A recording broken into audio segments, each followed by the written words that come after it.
তো দাদা আপনি নমস্কার। হ্যাঁ, নমস্কার। মানে কি হয়েছে ওনার? উনি অ্যাকচুয়ালি বৃদ্ধ মহিলা, মোটামুটি ৬০-৬৫ বছর হয়ে গেছে। আচ্ছা। উনার বাচ্চা মানে কি সন্তান-টন্তান কিছুই নেই আরকি। এটুকু মানে উনি থাকে কোথায়? উনি মানুষের বাড়িতেই থাকে। যখন যেখানে জায়গা পায় সেখানেই থাকে। ও মানে নিজস্ব কিচ্ছু নেই? না, নিজস্ব কিচ্ছু নেই। মানে ওনার আগে বাড়ি কোথায় ছিল এটাও জানো না? বাড়ি বলতে যেখানে স্বামী ছিল মারা গেছে। পরে আর কিছু হয় নাই। ও আচ্ছা, এরপরে আচ্ছা। এইদিক থেকে এদিকেই থাকে, আমাদের এদিকেই থাকে।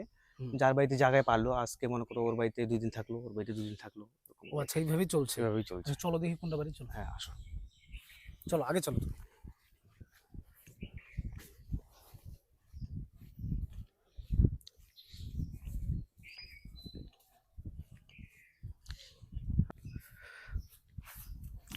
ওই ২-৪ দিন থেকে উনি এই বাড়িতেই আছে। মানে উনি এই ২-৪ দিন থেকে এই বাড়িতেই আছে? হ্যাঁ, হ্যাঁ। আচ্ছা, এই যে আচ্ছা, ইনি আচ্ছা। সেই ব্যক্তি। আচ্ছা। তো নমস্কার। নমস্কার। কেমন আছেন কেমন? আমার শরীর ভালো না, হাত ব্যথা, ঠ্যাং ব্যথা, খুব কষ্ট, আমার কাজ করতে পারি না। আমার হাত ব্যথা, চোখকে দেখি না, চোখ নষ্ট হয়ে যায়, ছানি পড়ছে। আচ্ছা, আচ্ছা। মানে আপনি ডাক্তার কোথায়, দেখাতে আপনার পারি না। বাড়ি কোথায় ছিল আগে? আগে আমার আসাম বিয়া দিয়েছিল বাপে, আচ্ছা, এত বাপ মা ভাইটাই কেউই নাই। আচ্ছা, তখন আমি ঘুরা ফিরা খাই, অসুখ হয়েছে, চিকিৎসাও করতে পারি না। আগে ভালো আছিলাম, এখন ৩-৪ বছর ধরে চোখকেও দেখি না, আচ্ছা, আচ্ছা, এখন চিকিৎসাও করতে পারি না। আচ্ছা। মানে এই বাড়িতে দেয় চারটা, ওই বাড়িতে দেয়, কেউ দেয় না। তখন না খাইয়াই থাকি, কাঁঠাল খাইয়া থাকি, আম খাইয়া থাকি, মুড়ি খাইয়া থাকি, ওইরকম ভাবে মানে এইভাবেই কোনোদিন চলছে আপনার জীবন? ওইভাবেই চলছে। আচ্ছা, খুব মানে কষ্ট। এখানে আপনি এই পাড়াটায়, মানে এই জায়গাটার নাম কি? পশ্চিম জাপানি। আচ্ছা, এটা হচ্ছে পশ্চিম চাপানি। তো এখানে কতদিন থেকে আছেন? হয়তো 15-20 দিন হচ্ছে। এখানে তার আগে কোথায় ছিলেন? তার আগে আসামে ছিলাম, ওই সামরতলা ঘুরা ঘুরা থাকি আর কি। আচ্ছা, মানে কোনোদিন যেখানে যে রাখে সেখানে থাকেন? হ্যাঁ, যেখানে ঘরে থাকো, কাজ করো, থাকো, থাকি। ওরা আবার 2 দিন কাম শেষ হলে একটু করলে যাই, যাও যাও গা, ওরকম করে আর কি মানুষের। ও আচ্ছা, আচ্ছা। মানে নিজের জায়গা নাই। মানে হচ্ছে আপনি যেখানে যেই বাড়িতে কাজের জন্য রাখে, হ্যাঁ, কাজ শেষ হয়ে গেলে হ্যাঁ, রেখা দেওয়া যায়। আপনাকে খেদিয়ে দেয় খেদে। সেখান থেকে? হ্যাঁ, আচ্ছা, আচ্ছা। মানে ব্যবহার করছে আপনাকে? হ্যাঁ, হ্যাঁ, আচ্ছা, আচ্ছা। যাই হোক, বুঝতে পেরেছি। হ্যাঁ। এবার ঘটনা হচ্ছে আপনি এখন কোথায় আছেন? এখন কদিন থেকে এখানেই আছি। মানে এই যে এই বাড়িটায় আছেন? হ্যাঁ, এই আচ্ছা, বাড়িতেই আচ্ছা। আছি। মানে উনারা আপনার সাথে ভালো ব্যবহার করছে? হ্যাঁ, হ্যাঁ, করতে আচ্ছা, উনারা ভালো মানুষ। হ্যাঁ, ভালো আছে।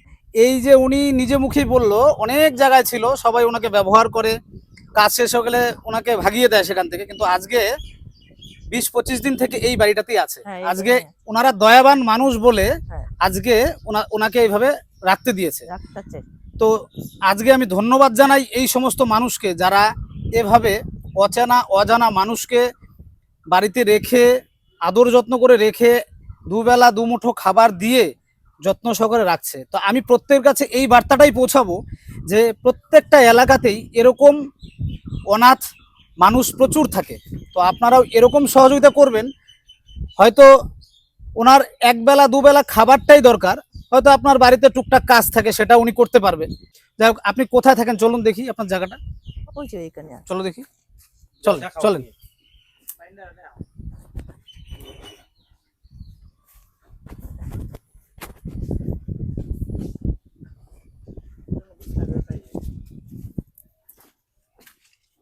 এখন গরম দিন তো, আচ্ছা। এখানে কেতা বিছনা কাপড় ফালায় হয়ে আসতে পারছি। আচ্ছা, এখন আচ্ছা। নিয়ে নিয়ে ঘুরতে পারি না, এই যে টুকটাক কাপড় চোপড়, মশারি। আচ্ছা, আচ্ছা। মানে আপনি এই জায়গাটায় থাকেন, যাই হোক ভালো জায়গায় আছেন। হ্যাঁ। এই বাড়ির মালিক কে? ওই যে ও আচ্ছা, আচ্ছা, নমস্কার। যাই হোক, উনি হচ্ছেন সেই মহান মানুষ যিনি আজকের সময়েও মানে দাঁড়িয়ে, যাকে চেনে না, যাকে জানে না, সেই মানুষটাকে উনি রেখেছে। আচ্ছা, যাই হোক, ওনার সাথে দুই একটা কথা বলবো। দিদি, আপনার সাথে কথা বলা যাবে দুটো? আচ্ছা। উনাকে আপনি বাড়িতে রেখেছেন, হুম। উনি আপনার এখানে কতদিন থেকে আছে? আছে 10-15 দিন থেকে 10-15 আছে। দিন থেকে আছে। কারণ আমিও একাই থাকি। এই আচ্ছা, কারণে আপনিও এখন একাই ভাবছি, থাকেন। হ্যাঁ, যখন বর্ষা পড়ছে, আচ্ছা 2-4 দিন থাকো এখানে। আচ্ছা, আচ্ছা। মানে আপনাকে অসংখ্য ধন্যবাদ যে আপনি এরকম অজানা অচেনা লোককে আপনি বাড়িতে রেখেছেন। আর উনি ওর একটা জায়গাও দিয়েছেন থাকার মতন। আজকের সময় দাঁড়িয়ে মানুষ ওই কাজগুলো করে না, এগুলো দেখলে মানুষ পিছিয়ে যায়। তো আপনাকে অসংখ্য ধন্যবাদ। আর এইভাবেই সবাই এগিয়ে আসবেন প্রত্যেকটা অসহায় মানুষের পাশে। তো খাবার দাবার সব আপনারাই দিচ্ছেন? দেই, এখন যতটুকু পারি দেই, না পারলে দেই না। কারণ আচ্ছা, মানে আমি একাই আপনি থাকি। একাই? আমি একাই থাকি। ও আচ্ছা, আচ্ছা। ও আপনিও কাজ করেই খান, আচ্ছা যাই হোক। তো যাই হোক, ওনার জন্য আজকে আমি দেখতে আসলাম ওনার পরিস্থিতি, যেহেতু এই যে এই দাদা আমাকে আজকে এখানে নিয়ে আসলো এই হুম, ওনার জন্য। তো আজকে ওনার জন্য আমি কিছু চাল ডাল বাজারঘাট করে নিয়ে আসছি। হুম। তা আজকে ওনার মানে চলে যাবে, তো ওনাকে একটু দেখে রাখবেন। দাও তো দাদা চাল ডালটা ওনাকে। এই যে এইটা আপনার এই যে চাল ডাল রইলো এখানে, হ্যাঁ আপনি চলতে পারবেন, আপনার অনেকদিন চলে যাবে।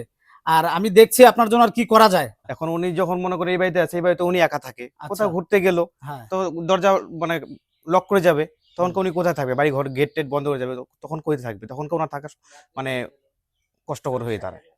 আচ্ছা আচ্ছা, মানে উনি কোথাও চলে গেলে উনি কোথায় থাকবে? উনি কোথায় থাকবে? আচ্ছা তো সেই ব্যাপারটা এখন আমরা চাচ্ছিলাম যে যদি মানে সবাই একটু হেল্প করে, ওনার যদি একটা একটা ব্যবস্থা করা যাইতো আর কি। আচ্ছা আচ্ছা, তা দেখুন খুব ভালো একটা হইতো। ঘরের বিষয়ে সাহায্য, এটা সকলের মানে সবাই যদি না হ্যাঁ, হ্যাঁ। এগিয়ে আসে হুম। তাহলে এটা সম্ভবই না, একটা ঘর একদম, তৈরি একদম। করা। তো আমি সবার সহযোগিতা চাবো, সবার সহযোগিতায় আমি ওনার একটা ঘর তৈরি করে দিতে পারবো। আর ওনার যে আছে মানে কাজ সেরকম ভাবে করতে পারে না, হাতে পায়ে টোটাল জায়গাতে ব্যথা, মানে অসুস্থ। অসুস্থ, হ্যাঁ অসুস্থ, মানে ঠিক মতো খাইতে পারে না, তো রোগটা কি করে চলবে? আচ্ছা ওষুধ তো দূরের কথা, আচ্ছা। মানে মানে 1 টাকাও নাই আর কি ওনার, না বললেই চলে। কেউ নেই কেউ ওনার? যদি দেয় তবেই খাইতে পারবে, না দিলে খাইতে পারবে না। এখন সবাই তো আর সেরকম থাকে না। আচ্ছা, আচ্ছা। ঠিক আছে, যাই হোক আমি দেখছি ওনার জন্য কি করতে পারি। সবাই ভালো থাকবেন, সুস্থ থাকবেন, আসি দাদা। ঠিক আছে।